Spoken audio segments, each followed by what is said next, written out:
Everyone, my name is Chris. Thanks for checking out the video with me today. So what we're going to talk about is the automatic time setting.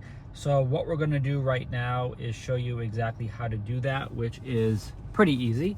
So what we're going to do is touch the time at the top, and at the top of the screen, automatic time setting. That's something that we just toggle on, and you should see that change. So what it's going to do is automatic switch between daylight savings time and standard time. So that's kind of what that does.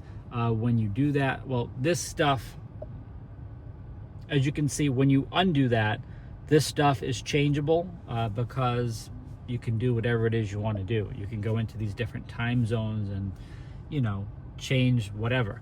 But when you do the automatic time setting, it kind of locks this out. It locks the date out, because it's going to be using the GPS of the car to understand where you are.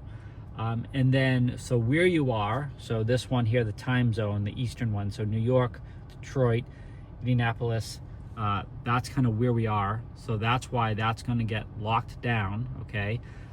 Because that gets locked down, it automatically knows the time and it knows the date. So that's why we can't change that stuff. I would just recommend keeping this at automatic, because that's one less thing you have to worry about. You don't have to go in there and change it. There's so many automated functions in these cars today. It's crazy, guys. So I would just really recommend doing that. It makes your life much, much easier. So hopefully that is helpful and beyond easy to try to just one less thing you have to worry about inside of your BMW.